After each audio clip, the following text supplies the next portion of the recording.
My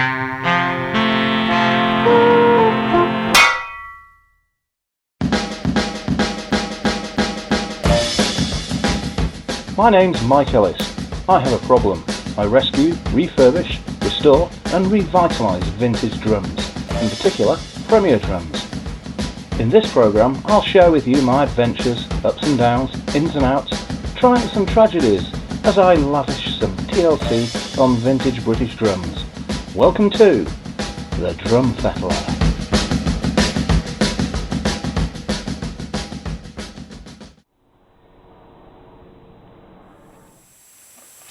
Are you ready for your weekly fettling fix? You are? Well, that's tremendous. Excellent. Well, we've got a lot to get through this week. There's the wet kit, all the trials and tribulations of finding parts for it. We thought it was going to be very, very easy. It's not. It's becoming quite difficult. But more details on that later. We're also going to be taking a look at surgery. Yes, I'm going to be pulling on my latex gloves and my mask and hopefully getting some nurses in. No, none of that's true. Yes, shell surgery and repairs. So there's a little bit on that. What else is there? Finding the right badge. Now that's always an interesting project because there have been lots of badges that Premier have done over the years. I must do a little piece on that, shouldn't I? A chronology of badges. Is that the collective noun? I don't know. Anyway, that's something that we can look at. So, well, enough of this. Let's have a look and throw some drums on the barbecue of drum fettling. I really need to start thinking about finding all the parts I need for the kit, and it's turning into quite a list and it's a challenge. So as usual, it's not going according to plan because lots of the parts that I don't have, so we have to go searching around the world for them. Bass drum, the T-rods, these are the extra long ones, can't find any. The claws are the 12524 die-cast claws. Normally these are plentiful and they're all over the place, but no, can I find any at the moment when I need them? No, I can't. So I may have to suggest to the client that we go with square head rods and an alternative 1990s Premier claw, of which I have a plentiful supply. So that's something I've got to ask them about and wait and see. So hopefully that will be okay. 10-inch now. I have found one hoop and it's on a snare drum that I built many years ago and then never used, and I'd forgotten about it until last night. And I was sat there drinking my hot chocolate, having my biscuits, and I thought, that red sparkle snare drum, that's got a die-cast batter hoop, so I can steal that, replace it with a nice 2.3mm super hoop or something similar, and then I think I'm going to sell that drum. So that's something we'll look at maybe at a later date. The other hoop, well, I've found another one. It's for sale in a shop, but it's in the United States of America. So I've sent them a message to see if they would be kind enough to sell it to me and send it over here.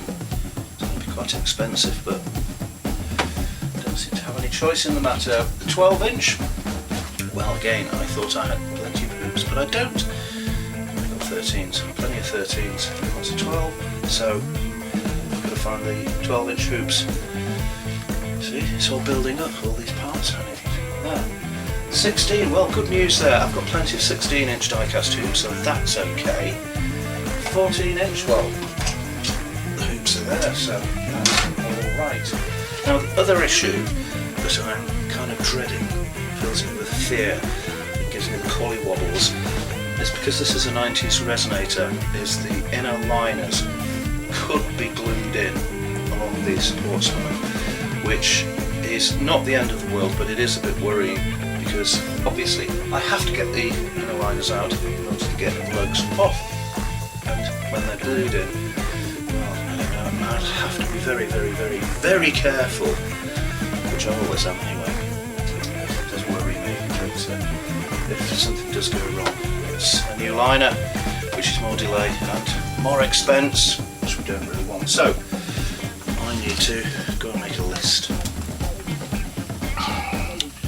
Mr. Notepad. Okay, now the list of bits that we need to sort out. It's D-rods, BD claws, what else did I say? Oh yes, 12-inch die-cast hoops, 10-inch hoop, brackets, USA. I think that was it, right? Right, okay, so those are on the action list, so let's action them.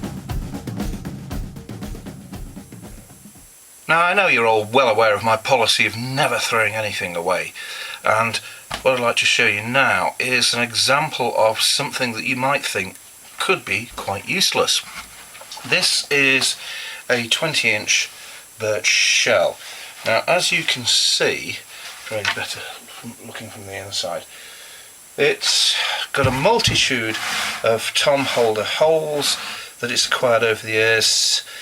There's a 1389 there, there's another 1389 there, possibly a 389, and there's just loads. There's even the 39250 for the oval post. So what can we do with this? Well, the first thing we'll do is I will take the wrap off, because what I can do with that is the 39250 blank plates. If there are big sections which aren't too badly damaged, such as this one, that could be used just as a patch for damaged wrap, because the Premier lugs are quite long, so you can hide the seam.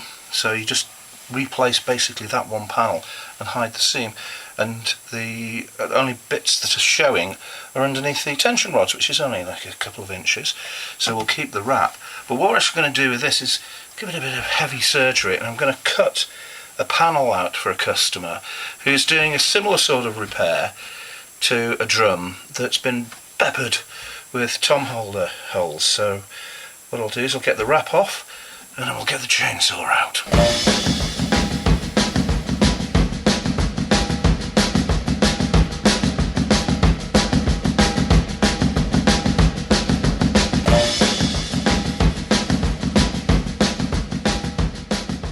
So there we are.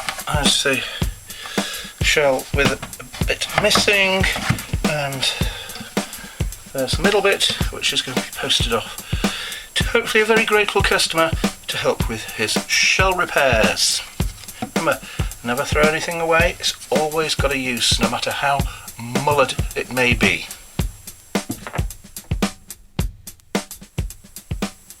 Well, some good news. I've just taken the 14-inch tom from the Wet kit apart, and the liner is not glued in, which is good news, because I thought that was going to cause me all sorts of problems. So I can take that out. What I'm going to do is sit upside down, so I'm just going to mark it, so I know that is the batter side. And look, it's got some Premier writing on it as well. So all I need to do now is get the lugs off, swap them over. As usual, the back washers are showing signs of moisture corrosion, so we'll have to deal with that.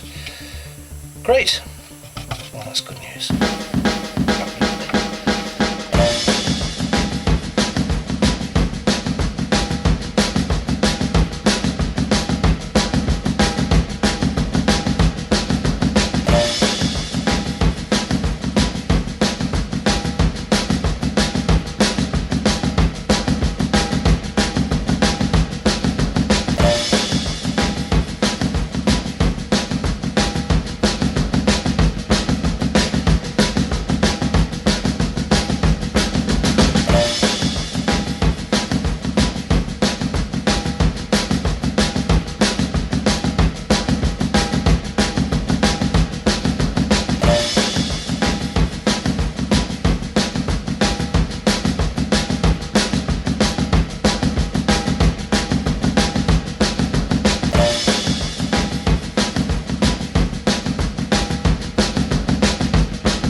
I need to introduce these lugs to the polishing wheel, get them all nice and shiny, and then I can put them on the shelf.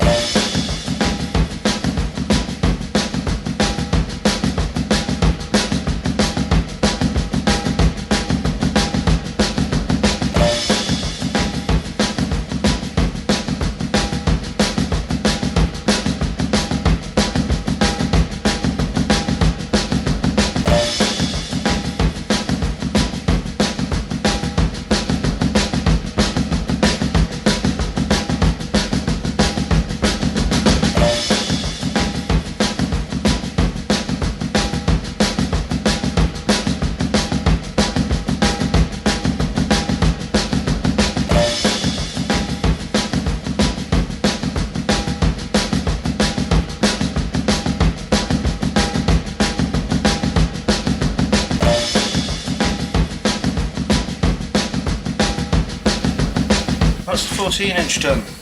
So now I'm going to move on to the 16-inch because that's another one that I've got all the parts for.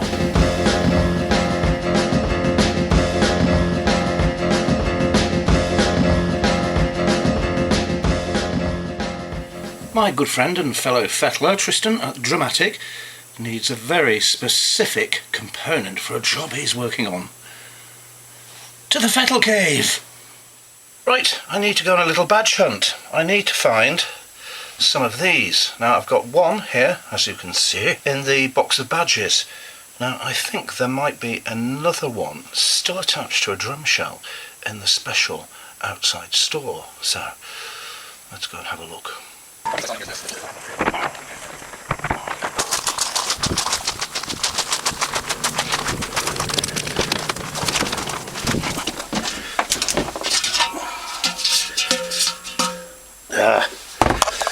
the right badge. No, not the right badges. Oh, bugger.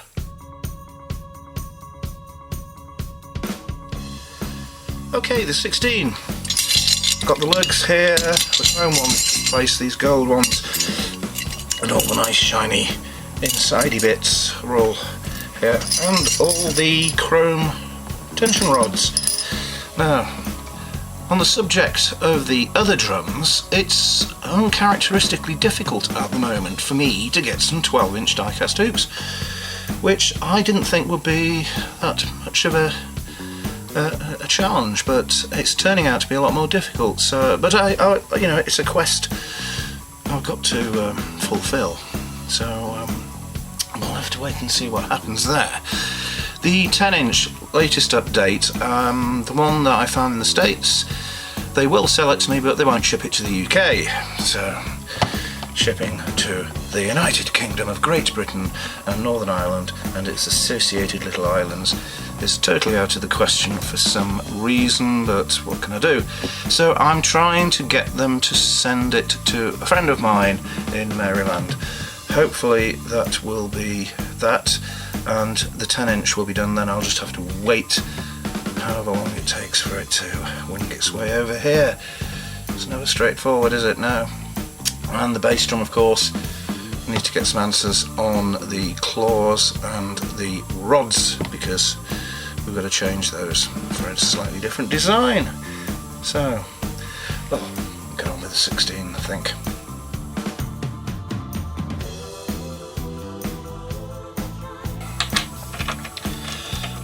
What I did notice on the 16, when I got the inner liner out, unlike the 14-inch, which, if you remember, had all the corroded backwashers, the 16s were actually really quite shiny. So, I don't know why that is. Maybe the seal around the edges of the inner liner were much better. I don't know, but I have seen a lot of resonators with rusty backwashers in the underneath the liner. Rusty backwashers was a sheer soul singer in the 60s. Yeah, maybe the memory's playing tricks on me. The 16-inch came with a rims mount, and even though it's chromed, it was sprayed black and it had a little bit of chipping on it. So what I've done is I masked off the vitals, and I've given it another coat of black just to smarten it up, get rid of some of the chips. Obviously spraying things like this that are chromed is not ideal. It's what was done before, so in the interests of restoring it to how it was, that's what I've done. So I can now reassemble this and put it back on the drum.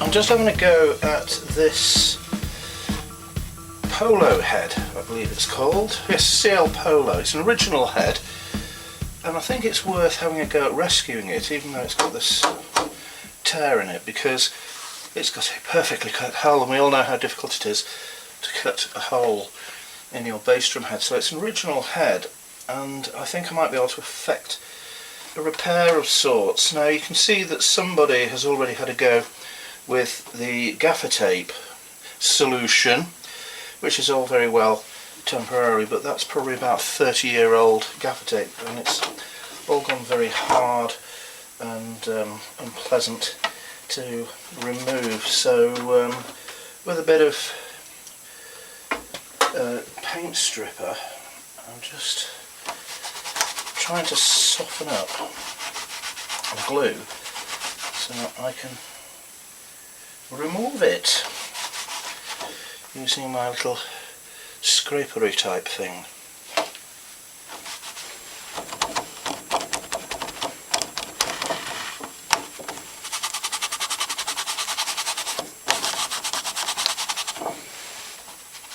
Now the thing to do with this is you dab this rather potent liquid on and then let it soak in. So I'll pop back in a little while and see how that's getting on. Now I'm just trying to get rid of a little bit of adhesive that's around the logo, and it makes me very nervous, this, because I don't want the logo to come off. So one has to do this very delicately. So I'll just let that soak in a little bit, and hopefully it'll take off the adhesive, but it won't take off the logo. This gaffer tape is coming off, but it's coming off sort of layer by layer, so I'll have to do a little bit of dabbing of the thinners and then a little bit of scrapey.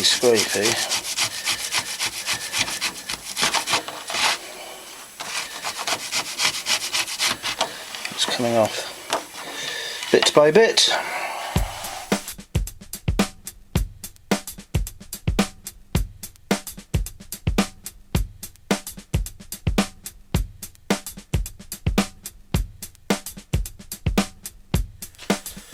Right, I think we're winning. I've got all the gaffer tape off. I've managed to get the tape off the logo. Lost a little bit of the logo, but I can touch that up from behind with a Sharpie, so that won't be noticeable. And what I've got now is this very tough repair tape. It's like normal sticky tape, transparent sellotape, but it's quite a bit thicker, and I'm hoping that by putting that on the back of the head along the split, we'll have some sort of resolution to the problem. Now, as always with repairing a head, as you can see, there's a little bit of separation. There's not an awful lot we can do about that, but nevertheless I think it's worth making the effort. Just clear some of this clag out of the way.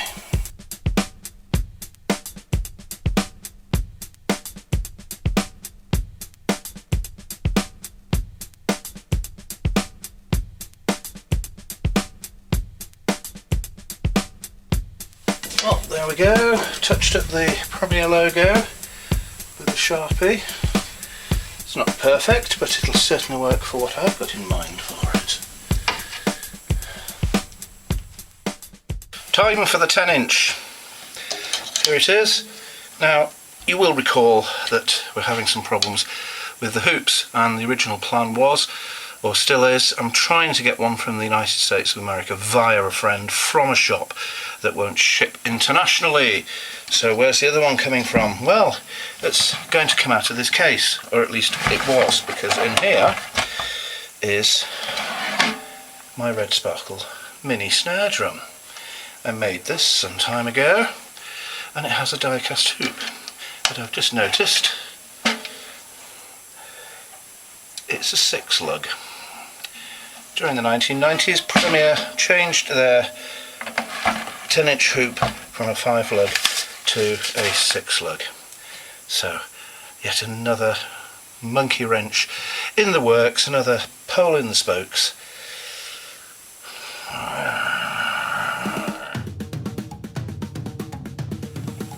Oh, that was the usual fun and games, wasn't it? Yes, the part situation with Wet Wet Wet, getting the hoops from the United States, well, one of the 10-inch. I've still got to find another one. My search for 12-inch hoops, as I said, I thought I had some, but I don't. I'm actually going to be getting the hoops from Sweden, of all places. I suppose it's one of those great things about the world we live in now. It really are global, and it's not just what your mates have got or people around the corner. Mixed up, I suppose, for the loss of all the drum shops that we used to have. I remember when I was growing up, there was probably about maybe 10, 11, 12 with an easy reach when I were a lad. But now the whole world is within easy reach. So thank you for watching, and join me again in the next edition, where hopefully we will make significant progress on the Wet Wet Wet kit, and there's a new project or two to be had a look at. So see you then.